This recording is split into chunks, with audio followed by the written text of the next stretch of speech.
আসসালামু আলাইকুম। ধরেন আপনি কখনো জীবনে পাসপোর্ট করেন নাই বা আপনার কোনো পাসপোর্ট নাই। কিন্তু আপনি বিদেশ যেতে চান অথবা ভবিষ্যতে যাবেন। এখন আপনি জানতে চান যে বাংলাদেশে পাসপোর্ট করার পুরো প্রক্রিয়া আসলে কী? তো সেই বিষয়ে আজকের এই ভিডিও। ১ নাম্বার হচ্ছে আবেদন ফর্ম পূরণ। অনলাইনে আবেদন ফর্ম পূরণ। প্রথমে কি করতে হবে জানেন? আপনাকে পাসপোর্ট বিভাগের অফিসিয়াল ওয়েবসাইট, যেমন e/passport.gov.bd তে গিয়ে আবেদন ফর্ম পূরণ করতে হবে। এখন আবেদন ফর্ম পূরণ করার পরে সেটা কি করতে হবে? আপনাকে প্রিন্ট করে বের করে নিতে হবে। এবার আসেন ২ নাম্বার। কী কাজ করতে হবে? প্রয়োজনীয় কাগজপত্র, যেমন সেই প্রয়োজনীয় কাগজপত্রগুলো কি? জাতীয় পরিচয়পত্রের ফটোকপি বা ভোটার আইডি কার্ডের ফটোকপি, তারপরে জন্ম নিবন্ধন সনদের ফটোকপি বা জন্ম নিবন্ধন সনদের মানে একটা কপি লাগবে আর কি। এরপর হচ্ছে আপনার ১ কপি পাসপোর্ট সাইজের ছবি লাগবে। তারপরে আছে পূর্বের মানে আগে যদি আপনার পাসপোর্ট করা থাকে, তাহলে সেই পাসপোর্টের কপি লাগবে। তারপরে আছে আপনার যদি আবেদনকারী সরকারি চাকরিজীবী হন, তবে আপনার আছে এনওসি প্রয়োজন হতে পারে। এরপরে আসেন মানে ৩ নাম্বার। ৩ নাম্বারে কী লাগবে? যেমন পাসপোর্ট ফি অনলাইনে বা নির্দিষ্ট ব্যাংকের মাধ্যমে জমা দিতে হবে। এরপরে কি করতে হবে? আপনার ফি জমা দেওয়ার পর কিন্তু একটা রসিদ পাবেন, এটা আপনাকে সংরক্ষণ করতে হবে। তারপরে এবার আসেন ৪ নাম্বার, চতুর্থ কাজ কি আপনার?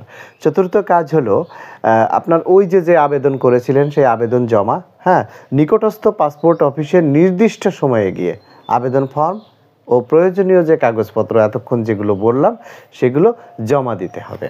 ওকে, এবার আসেন পঞ্চমত, মানে ৫ নাম্বারে কী কাজ আপনার? ৫ নাম্বার হচ্ছে আপনার যে এই বায়োমেট্রিক তথ্য প্রদান, অর্থাৎ কীভাবে কী করবেন? আপনার পাসপোর্ট অফিসে গিয়ে আঙ্গুলের ছাপ এবং ছবি তোলা হবে।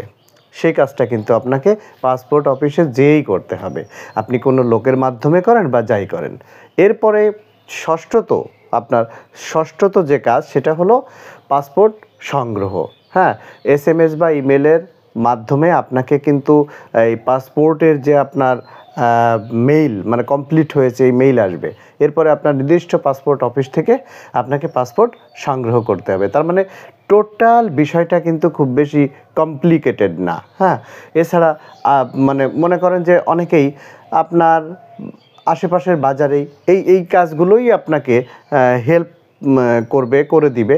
তো দেখা যাচ্ছে আপনি যেখানে নিজে সরাসরি যে পাসপোর্ট করতে পারছেন, আর যদি কোনো লোকের মাধ্যমে করান তাহলে তো স্বাভাবিকভাবেই ১,৫০০, ২,০০০, ৩,০০০ টাকা বেশি নিবেই তারা। ক্ষেত্র বিশেষ তারও বেশি আপনার কাছে ডিমান্ড মানে আপনার কাছে চাইতে পারে। সেটা কীরকম জানেন?